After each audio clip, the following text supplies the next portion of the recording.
A Revolução dos Bichos, capítulo 9. O caso, fedido de boxe, levou muito tempo para cicatrizar. Os animais começaram a reconstrução do moinho do dia seguinte. Ao fim das comemorações pela vitória, Box se recusou a tirar um só dia de licença e tomou como ponto de honra não permitir que fosse visto sofrendo. Ao final da jornada, ele admitia que particular para Clover que o casco incomodava muito. Clover cuidava do machucado com implantes de ervas que preparava mascando as ervas. E tanto ela quanto Benjamin insistiam para Box trabalhasse com menos afinco. Os pulmões de um cavalo não duram para sempre, ela dizia. Mas Box não lhe dava ouvido e dizia que lhe restava uma única verdadeira ambição: ver a construção de um moinho bem encaminhada antes de atingir a idade da aposentadoria. No começo, quando as leis da fazenda dos animais foram elaboradas, a ideia para a aposentadoria tinha sido determinada assim: para cavalo e porcos 12 anos, para vacas 14, para cães 9, para ovelhas 7, para galinhas e gansos 5 anos. Perdões generosas haviam sido combinadas. Até mesmo nenhum animal se aposentará, mas o assunto tinha sendo debatido com frequência crescente. Agora que o pequeno passo atrás do pomar estava reservado para o plantio da cevada, fantivava-se que o canto de pasto grande seria cercado e transformado em pastagem para os animais idosos, disseram. Que para o cavalo, a aposentadoria seria 2 quilos de milho por dia, e no inverno 6 quilos de feno, acréscimo de uma cenoura ou talvez de uma maçã nos seriados. O 12º aniversário de Box seria no fim do verão seguinte. Enquanto isso, a vida seguinte estafante. O inverno foi tão frio quanto o anterior, e a comida era ainda mais escassa. Mais uma vez, todas as rações foram reduzidas, exceto a dos porcos e a dos cachorros. Uma igualdade rígida demais nas porções, sequer explicou, teria sido contrária aos princípios do animalismo. De todo modo, ele não teve dificuldade nenhuma para provar aos outros animais que eles não se estavam de verdade recebendo pouca comida. Mesmo que parecesse que sim, no momento, certamente, tinha-se considerado necessário fazer um reajuste nas rações. Sequer sempre dizia reajuste, nunca redução, mas em comparação com a época de Jones, as melhores eram imensas. Lendo números em voz rápida e enganiçada, ele provou aos outros detalhadamente que tinha mais aveia, mais feno e mais nabos do que antes, que trabalhavam menos horas e a água que bebiam era de melhor qualidade. Eles viviam mais tempo, uma parcela maior dos filhotes sobreviveria à infância. Tinham mais palhas em suas baias e sofriam menos com as moscas. Os animais acreditaram que cada palavra a verdade que Jones é tudo que ele representava. Praticamente havia desaparecido da lembrança de todos. Eles sabiam que a vida agora era difícil e cheia de necessidade. Não há de tantas, que com frequência tinha fome e frio, e que quando não estavam dormindo, em geral estavam trabalhando, mas sem dúvida tinha sido pior na época de Jones, e todos ficaram contentes por acreditar nisso. Além do mais, de Jones, e todos ficaram contentes por acreditar nisso. Além do mais, antigamente eram escravos e agora eram livres, e isso fazia toda a diferença. Conforme Sackler não deixava de realçar, Havia muitos boatos extras para alimentar. No outono, as 4 porcas partiram quase simultaneamente. Ao todo tiveram 31 filhotes. Os jovens porquinhos eram malhados, sendo Napoleão o único macho da fazenda. Foi possível adivinhar quem era o pai. Anunciou-se que anunciou-se que mais tarde, quando madeira de tijolos fossem comprados, uma escola seria construída no jardim, enquanto os leitões seriam ensinados pelo próprio Napoleão na cozinha da sede. Exercitavam-se no jardim e eram desencorajados a brincar com os outros animais jovens. Mais ou menos nessa época, também baixavam a morna segundo o qual, quando um porco e outro animal se cruzassem no caminho, o outro animal é que deveria ceder a passagem. Também decretou-se que todos os porcos, qualquer que fosse sua posição, teriam o privilégio de usar fitas verdes nos rabecós aos domingos. A fazenda obteve razoável sucesso naquele ano, mas ainda faltava dinheiro, tijolos, areia e caos. Para a escola precisavam ser comprados e seriam preciso começar a poupar de novo para o motor do moinho. Fora isso, havia o lampião de óleo e as velas que casa açúcar para a mesa de Napoleão. Açúcar esse que ele proibia aos demais porcos, enquanto que o deixariam gordos, e todas as substituições corriqueiras de ferramentas, pregos, cortava, carvão, ferro, biscoito de cachorro.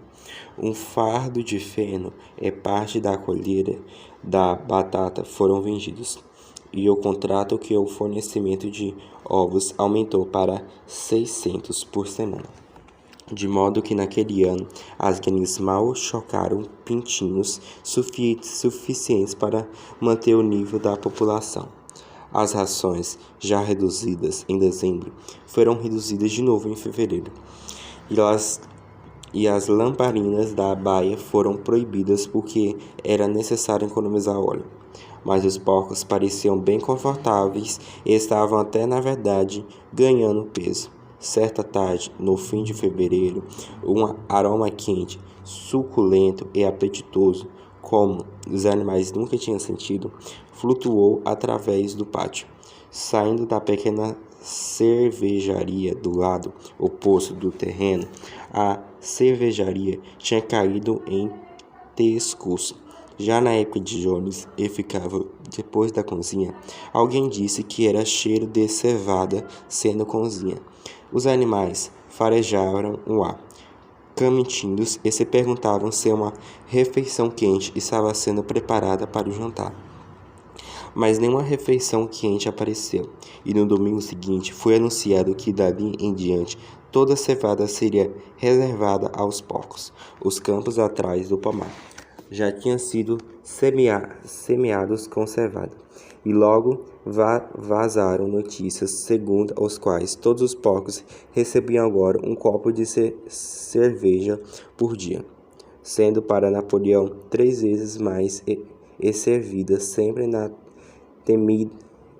terrida de sopa do aparelho do jantar de Corvidere.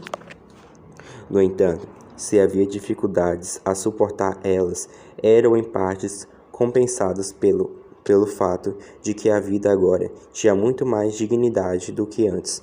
Havia mais músicas, mais discursos, mais desfiles. Napoleão dera ordens que, uma vez por semana, fosse organizada uma coisa chamada Demonstração Espontânea, cujo objetivo era comemorar as lutas e as conquistas da fazenda dos animais.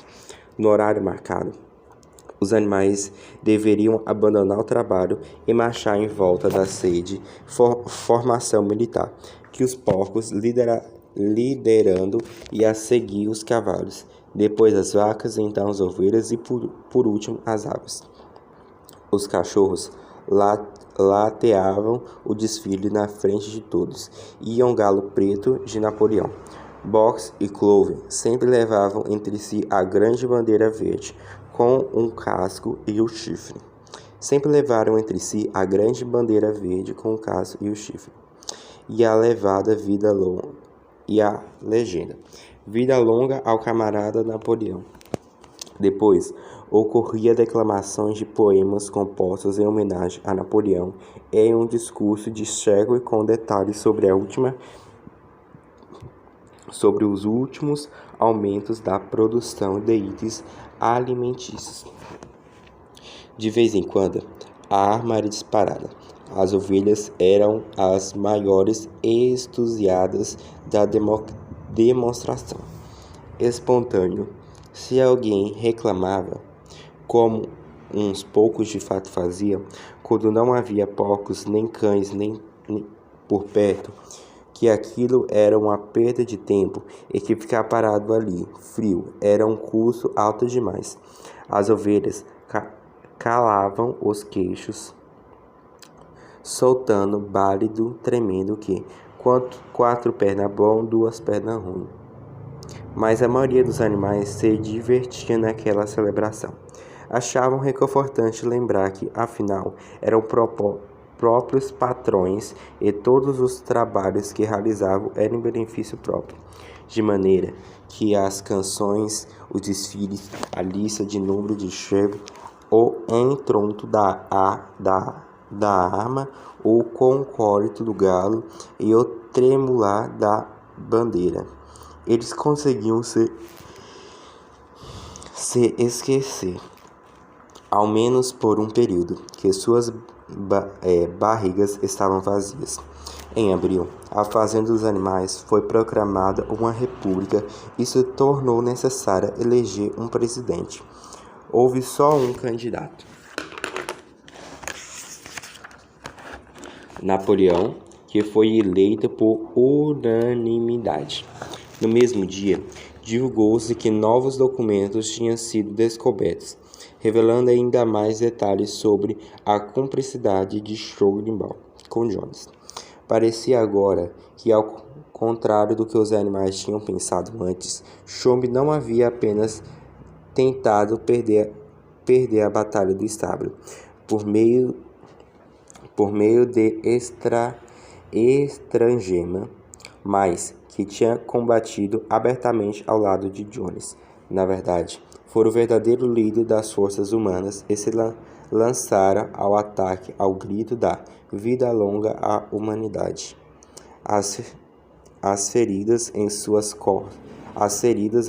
costas, que uns poucos animais ainda se lembravam ter visto, tinham de fato sido infligidas pelos dentes de Napoleão.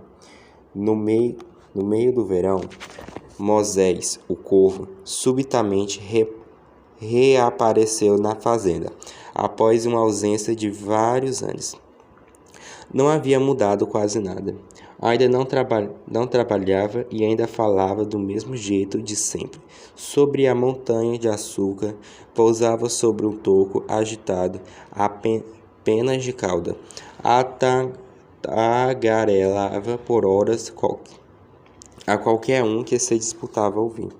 Lá em cima, camaradas, dizia solenemente, apontando para o céu, com um grande bico. Lá em cima, do lado de lá, desde grandes nuvens escura que vocês estão vendo bem ali, fica a montanha de açúcar, o país feliz, onde nós, pobres animais, iremos descansar para sempre na nossa labuta. Ele alegava já ter estado lá certas madrugadas e haver visto os campos de trevos perpétuos e os bolos de sementes de linhaça e os torrões de açúcar crescendo nos canteiros. Muitos animais acreditavam, refletindo que sua vida presente era final de fome e trabalho. Não seria, portanto, correto e justo que o mundo melhor existisse em algum lugar? Uma coisa difícil de determinar era a atitude dos porcos com relação a Moisés. declaravam cheios de desprezo que aquela história sobre a montanha de açúcar eram mentiras, mas ainda assim persistiam que o corvo permanecesse na fazenda, sem trabalhar e com direito a uma doce diária de cerveja. Depois que o ferimento do casco cicatrizou, Box trabalhou com mais afinco do que nunca. De fato, todos os animais trabalharam como escravos naquele ano. Além das tarefas normais da fazenda e da reconstrução do moinho, havia ainda a escola para os porcos jovens. Ensinava em massa. Às vezes, era difícil suportar as longas horas com comida insuficiente, mas Box nunca falhava, e nada do que ele dizia ou fazia havia o menor sinal de que sua força já não fosse como costumava ser. Era só uma aparência que estava ligeiramente mudada. O pelo era menos lustroso do que antes e os frangos pareciam ter escolhido. Os outros diziam: o Box vai se recuperar quando a primavera trouxer grama fresca. Mas a primavera chegou e Box não ganhou peso. Algumas vezes, na encosta que levava ao alto da pedraria, quando ele forçava com músculos contra o peso de alguma pedra enorme, parecia que nada o sustentava sobre as patas, exceto sua vontade de prosseguir. Nessas ocasiões, era possível ver seus lábios formando as palavras: vou trabalhar ainda mais. Ele já não tinha voz. Mais uma vez, Clover e Benjamin o alertavam para cuidar da saúde, mas Box nunca lhe deu atenção. Seu 12º aniversário se aproximava. Ele não se importava com o que pudesse acontecer, desde que um bom estoque de pedras fosse acumuladas antes de sua aposentadoria. Certa noite de verão, já bem tarde, um boato repentino correu à fazenda, dando conta de que algo acontecerá a Box. Ele tinha saído sozinho para arrastar uma rasga de pedras até o moinho e o boato tinha fundamento. Após alguns minutos, 2 pombos chegaram apressados trazendo a notícia: o Box caiu, está tombado no chão e não consegue se levantar. Cerca de metade dos animais da fazenda partiu correndo para a colina do moinho. Lá estava Box, entre as ades de caçarola, com o pescoço esticado, incapaz até mesmo de erguer a cabeça. Os olhos estavam vidrados e os francos encharcados de suor. Um fiozinho de sangue pingava em sua boca. Clover se ajoelhou ao lado dele. Box, como você está? É o meu pulmão, ele respondeu com uma voz fraca. Mas não faz mal. Acho que vocês vão conseguir terminar o moinho sem mim. Já tem uma boa quantidade de pedras estocadas. De qualquer forma, eu só tinha mesmo mais um mês de trabalho.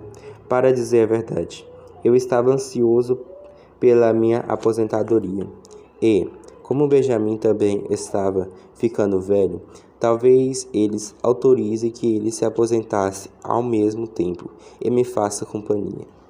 Precisamos ir buscar ajuda agora mesmo, disse Clover. Alguém vá correndo contar a Sarah o que aconteceu. Todos os outros animais voltaram imediatamente rumo à sede para dar notícia a Sarah. Apenas Clover permaneceu e Benjamin, que se deitou ao lado de Box e sem falar nada, usou o longo rabo para manter as moscas afastadas. Depois de aproximadamente 4 horas, Zachary apareceu, cheio de solidariedade e preocupação. Ele disse que o camarada Napoleão tinha recebido com profunda tristeza a notícia sobre o infortúnio ocorrido sobre uns trabalhadores mais leais da fazenda e já estava tomando providência para enviar Box ao hospital em Willingdon. Os animais se sentiram um pouco inquietos ao ver isso, exceto por Molly e Chocobo. Nenhum outro bicho jamais havia saído da fazenda, e eles não gostavam de imaginar o camarada doente entregue às mãos humanas. Entretanto, Segway os convenceu com facilidade de que o cirurgião veterinário em Wigglington poderia cuidar de Box mais satisfatoriamente do que seria possível na fazenda. E mesmo horas depois, quando Box havia se recuperado um pouco, conseguiu com dificuldade se levantar e cambalear de volta para sua baia, onde Clover e Benjamin haviam preparado uma boa cama de palha para se deitar-se. Nos 2 dias seguintes, Box permaneceu na baia.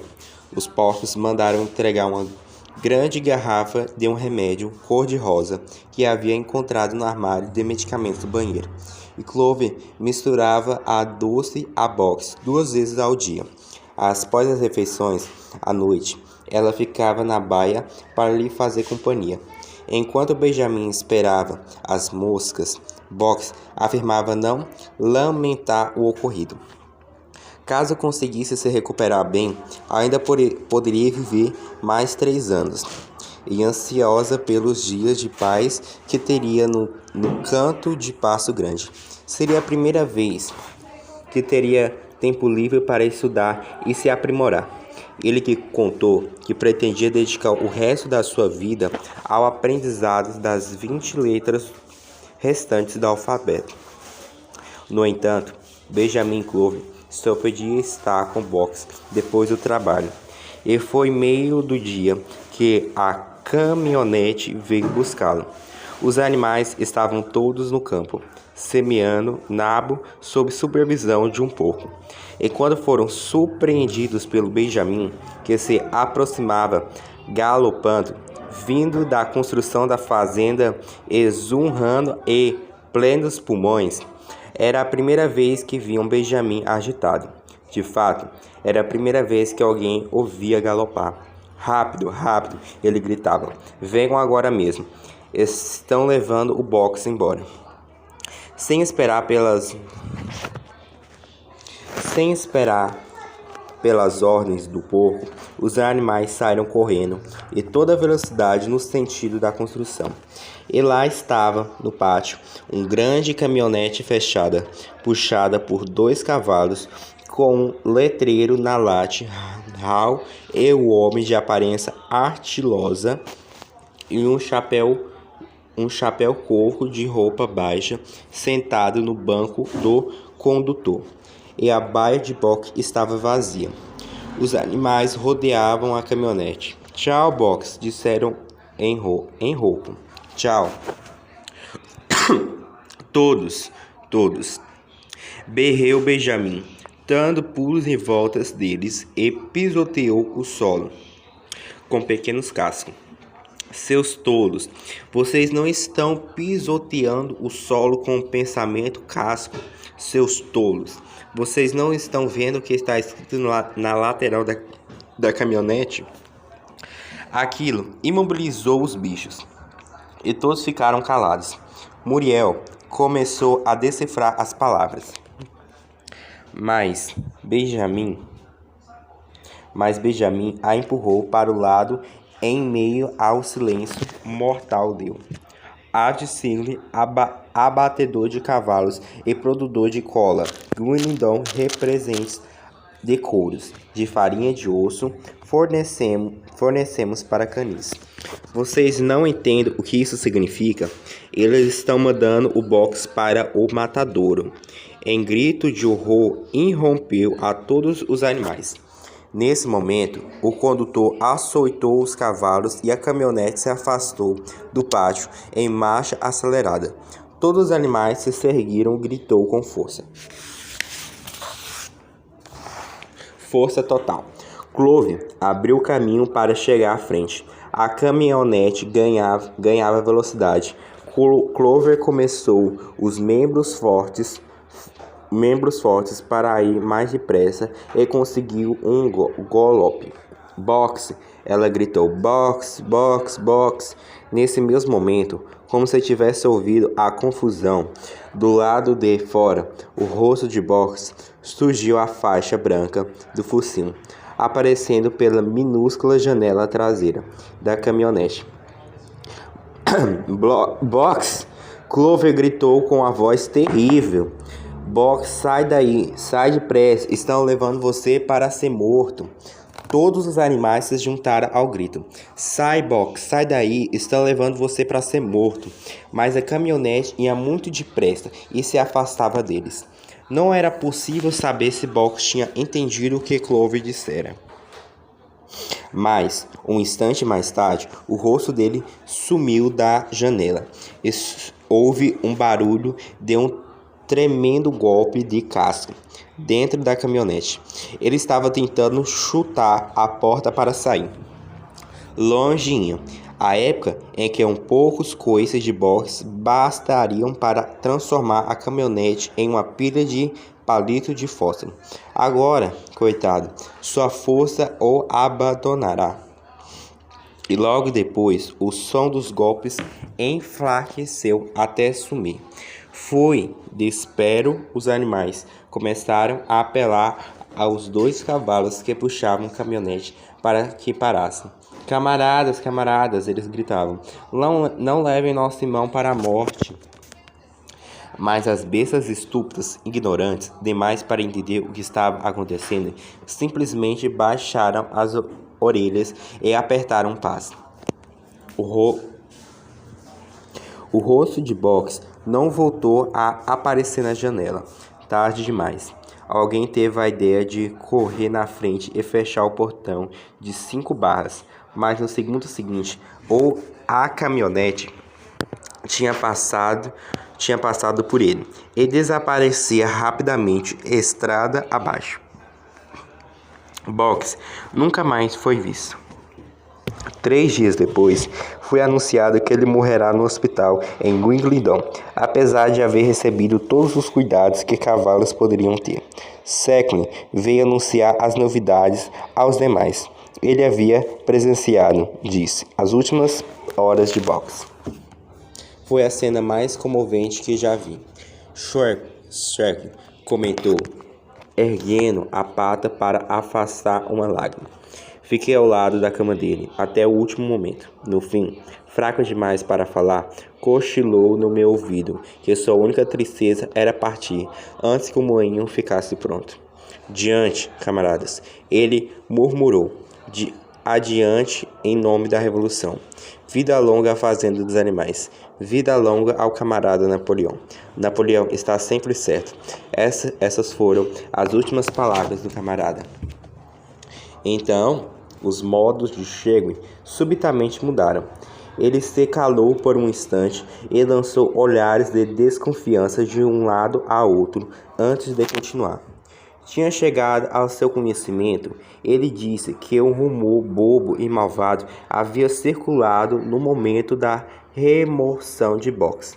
Alguns animais repararam que a caminhonete que levou Boxe, embora tinha abatedor de cavalos escrito na lateral, e a partir disso concluíram que Boxe estava sendo levado ao matadouro. Era quase inacreditável, disse Secklin, que um animal pudesse ser tão idiota. Com certeza, gritou, indignado, sacudindo o rabicó. E tanto Pulinho, com certeza, eles sabiam que seu amado líder e camarada Napoleão jamais faria aquilo. A explicação era, na verdade, muito simples. Antes, a caminhonete tinha pertencido a um carniceiro, mas havia sido comprada pelo cirurgião veterinário, mas ainda não apagará a inscrição antiga. E foi assim que o engano surgiu. Os animais ficaram imensamente aliviados ao ouvir isso. E conforme Secklin prosseguiu dando detalhes do leito de morte de Boxe e descrevendo os cuidados incríveis que haviam recebido, como também os remédios caríssimos pelos quais Napoleão pagará sem sem nem pensar no custo. Nas últimas dúvidas, sumira e a tristeza que tinha sentido pela morte do camarada foi suavizada pela ideia de que pelo menos ele morrerá feliz. Napoleão compareceu pessoalmente à reunião matinal do domingo seguinte e fez a pequena oração em homenagem a Boxe. Não tinha sido possível, ele falou, trazer de volta para a fazenda os restos mortais do querido camarada, mas ele havia mandado uma coroa enorme fosse confeccionada com louro do Jardim da Sede e enviada para ser colocada na sepultura de Boxe. E dentro de uns poucos dias, os porcos planejavam organizar um banquete fúnebre em memória de Boxe. Napoleão encerrou o discurso com o lembrete de duas máximas favoritas do cavalo: vou trabalhar ainda mais e o camarada Napoleão está sempre certo. Essas máximas, disse Napoleão, cada bicho faria isso em adotar como se fossem as suas. No dia marcado para o banquete, o fogão da mercearia veio de Guilindon e entregou a grande caixa de madeira na sede. Naquela noite, ouvia-se um barulho muito alto de cantoria, seguindo pelo que pareceu ser uma briga violenta que terminou por volta das 23 horas, com um tremendo estrondo de vidro. Não se ouvira o menor ruído vindo da sede, até mesmo dia do dia seguinte. Ocorreu o rumor segundo o qual, de um jeito ou de outro, os porcos tinham conseguido dinheiro para comprar para si mesmo mais uma caixa de uísque.